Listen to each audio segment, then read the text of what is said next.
Student welcome to online class. मैं Nita Sharma class second को chapter number 8 आत्मबल सच्चा बल पढ़ा रही थी, जिसमें हमने कहानी थोड़ी पढ़ ली थी। तो उसमें राजा के बारे में बताया गया, तो हम एक बार फिर से इसको रिवाइज करेंगे। यह बात पुराने काल की है, जब संग्राम सिंह नाम का राजा हुआ करते थे। एक विशाल राज्य पर संग्राम सिंह नामक राजा शासन करते थे। उनका राज्य तो बहुत बड़ा था, परंतु वह आलसी था। छोटे छोटे से छोटा निर्णय लेने में भी काफ़ी समय लगा देता था, जिस कारण बुरा समय आने पर वह जल्दी धैर्य खो देता था। राज्य का सारा राजपाट उसके वृद्ध मंत्री को ही चलाना पड़ता था। एक दिन अचानक वृद्ध मंत्री की मृत्यु हो गई। अब राजा बिल्कुल अकेला हो गया। पड़ोसी राजा ने को उसकी इस कमजोरी के बारे में पता चल गया। उसने अवसर पाते ही उस पर आक्रमण कर दिया। विशाल सेना के साथ राजा ने शत्रुओं का सामना किया, लेकिन अपने स्वभाववश जल्दी ही धैर्य छोड़ने के कारण वह युद्ध में मारा गया। आगे है, अपनी जान बचाकर किसी तरह राजा एक जंगल में पहुंचा। फिर से राज्य को प्राप्त करने के लिए वह अपने मित्रों के साथ की सहायता से प्रयास करने लगा, परंतु उसे हर बार निराशा ही हाथ लगी। उसे यह लगने लगा कि अब वह दोबारा राजा नहीं बन सकता। जंगल की एक गुफा में राजा ने अपना घर बना लिया। गुफा जो होती है, एक जिसमें जो पत्थरों की बनी हुई होती है, वो गुफा होती है।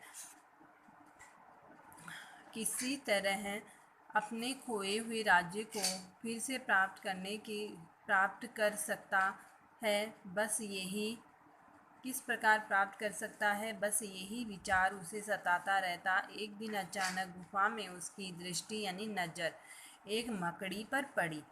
वह गुफा की छत से नीचे गिर गई। यानी गुफा की छत से क्या हो गई, नीचे गिर गई। मकड़ी हमेशा अपने जाले क्या करती है, छत के ऊपर बनाती है ना, ऊपर ही ऊपर दीवार के।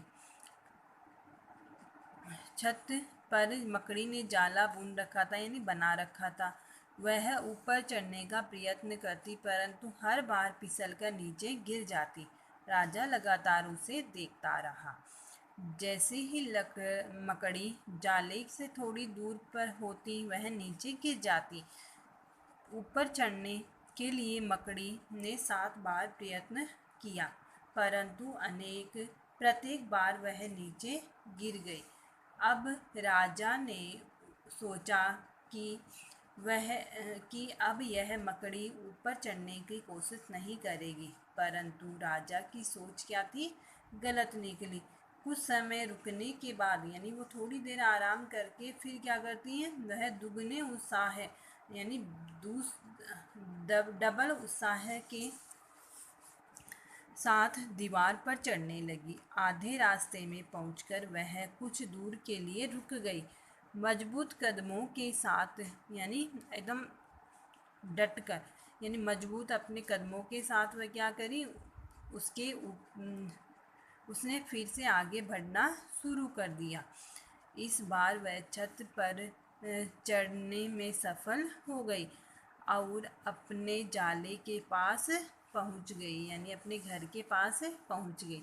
राजा ने सोचा कि जब यह मकड़ी 7 बार प्रयास करके भी निराश नहीं हुई, तो मैं निराश होकर क्यों बैठूं, यानी बिना आशा वाला होकर कैसे बैठूं। अपने राज्य को प्राप्त करने के लिए मैं फिर से प्रयत्न करूंगा। यानी उस मकड़ी को देखकर वो सोचता है कि मैं भी अब प्रयत्न करूंगा और अपने राज्य को प्राप्त करूंगा। राजा का आत्मबल मकड़ी के साहस को देखकर जाग उठा। अब उसकी निराशा आशा में बदल गई। उसने अपने साथियों को शीघ्र का मतलब होता है जल्दी ही इकट्ठा किया, यानी एक जगह किया। उसने अपने मित्र राजाओं से भी सहायता प्राप्त की, यानी मदद प्राप्त की। इस बार राजा ने अपने शत्रु राजाओं पर बड़े जोश और साहस के साथ आक्रमण किया, यानी उन पर हमला कर दिया। वह शत्रुओं पर उत्साहपूर्वक टूट पड़ा, यानी उन पर हमला कर दिया उत्साह के साथ। घोड़े पर सवार होकर, हाथ में तलवार लेकर वह स्वयं सबसे आगे लड़ रहा था। उसकी सेना में भी अपने राजा को देखकर उत्साह भर गया। इस बार राजा ने अपने शत्रु राजा को पराजित किया और उसे अपने राज्य से बाहर निकाल दिया, यानी अपने शत्रु को हरा दिया और उसको क्या कर दिया, अपने राज्य से बाहर निकाल दिया। अपने पुराने राजा के साहस को देखकर प्रजा भी हैरान थी। हैरान का मतलब होता है आश्चर्यचकित थी। सारे निर्णय अब वह स्वयं लेता था, स्वयं यानी खुद लेता था और अपने राजकाज यानी राज्य के कार्य की भी पूरी देखभाल करता था। राजा ने साहस और बुद्धिमानी के बल से अनेक वर्षों तक शासन किया। अब इस पाठ से हमें क्या सीखने को मिलता है? इस कहानी से हमें संदेश मिलता है कि हम हमेशा अपने आत्मबल पर भरोसा रखें, यानी हमें अपने आप पर क्या होना चाहिए, भरोसा होना चाहिए। परिश्रम यानी मेहनत से और उत्साहपूर्वक काम करने से हमें अवश्य सफलता प्राप्त होती है। शिक्षक इससे मिलती जुल तो ये थी आज की आपकी कहानी। तो आपको भी इससे ये शिक्षा मिलती है कि आप भी हमेशा अपनी पढ़ाई में ध्यान दो पूरे उत्साह के साथ और कभी भी आलस्य मत करो। तो आज का आपका होमवर्क है, आपको ये शब्दार्थ पूरे अपनी नोटबुक में करने हैं। तब तक के लिए थैंक यू।